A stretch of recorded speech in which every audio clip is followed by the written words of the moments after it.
কাউন্সিলরের বিরুদ্ধে বাড়িঘর ভাঙচুর, মহিলাদের মারধর করে দাদাগিরির অভিযোগ, 2 লক্ষ টাকা দাবির অভিযোগ, থানায় অভিযোগ অস্বীকার কাউন্সিলরের। বনগাঁ পৌরসভার এক নির্দল কাউন্সিলরের বিরুদ্ধে মহিলার নির্ণীয়মান বাড়ি ভাঙচুর করে গুড়িয়ে দেওয়ার অভিযোগ উঠল। মঙ্গলবার ঘটনাটি ঘটেছে বনগাঁ পৌরসভার 18 নম্বর ওয়ার্ডে।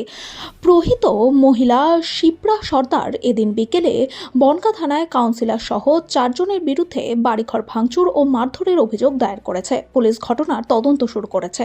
বিজেপির অভিযোগ, চিরঞ্জিত নির্দল থেকে ভোটে দাঁড়ালেও তিনি তৃণমূল সমর্থিত কাউন্সিলর।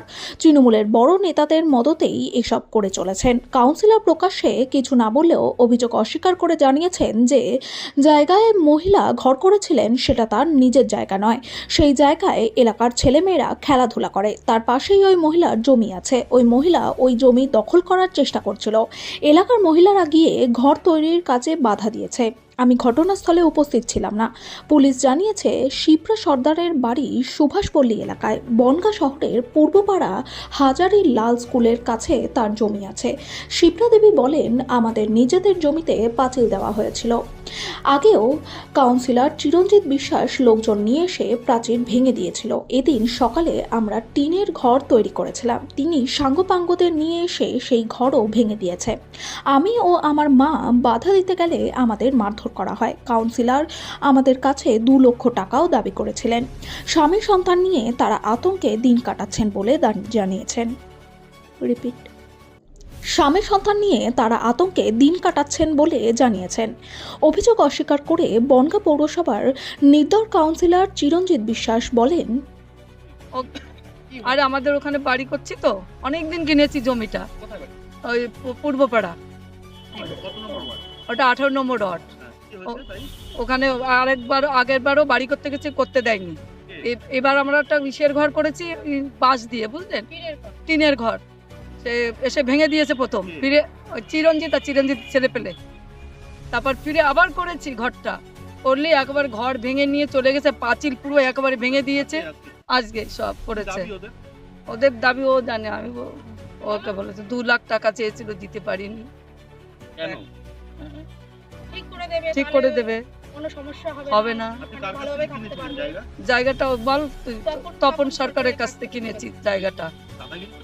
হ্যাঁ, আজকে কি করেছে? আজকে পাঁচিল ভেঙে দিয়েছে, সায়ন আছে। আজকে কি করেছে? আজকে পাঁচিল ভেঙেছে, ঘর ভেঙে পুরো তেরসাট নিয়ে গেছে, 5 বছর। আমাকে মেরেছে, প্রথম 2টো বাড়ি মেরেছে, মাথার এখানে মেরেছে, ফোনটা কেড়ে নিয়ে গেছে। কি চাইছেন? শাস্তি চাইছে ওর। কাউন্সিলর নাকি? হ্যাঁ, কাউন্সিলর তো ওখানে দাদাগিরি করছে এখন দাদাগিরি করছে। আপনার নাম কি? মনিকা বিশ্বাস। আমার বয়স 56-57 বছর। আমার স্বামী ওই একদম নাই, প্যারালাইসিস হয়েছে, তারপর হার্ট অ্যাটাক 2 বার। বিধান বিশ্বাস, হাঁটাচলা করতে পারে না। না, আমি বাড়িতে থাকি, মেয়ের জায়গা, মেয়ে থাকে। আজকে মেয়েকে মেরেছে, মেয়ের মাকে মেরেছে, তার কারণ তাদের বাড়ি করতে দেবে না, 2 লক্ষ টাকা দিতে হবে। 2 লক্ষ টাকা দেবে। ওই এলাকায়, ওই 18 নম্বর ওয়ার্ডে যেই বাড়ি করুক, যেই দোকান করুক, ওই চিরঞ্জিত গুন্ডা মস্তান তৃণমূলের, তাকে টাকা না দিয়ে কেউ কিছু করতে পারবে না। ইভেন আপনারা শুনলে অবাক হয়ে যাবেন, আপনারা খবর নিন, বিয়ে বাড়ির যদি বড় প্যান্ডেল কেউ কারোর উঠানে করে, তাও ওকে টাকা দেওয়া লাগবে। শুধু টাকা দেওয়া নয়, নেমন্তন্নও করা লাগবে। মাথার উপরে কার হাত? তৃণমূলের জেলার সভাপতির হাত মাথার উপরে। ওকে তৃণমূল কাউন্সিলর 100% তৃণমূলের কাউন্সিলর, দাঁড়িয়ে ছিল নির্দলে, কিন্তু কাউন্সিলর তৃণমূলের। আর মাথায় হাত কার? তৃণমূলের যিনি এই জেলার সভাপতি, তিনার হাত মাথার উপরে। গুন্ডামি করবে, এটা স্বাভাবিক ব্যাপার। 70 সে নেবে, 30 এ নেবে, এই তো রেশিও।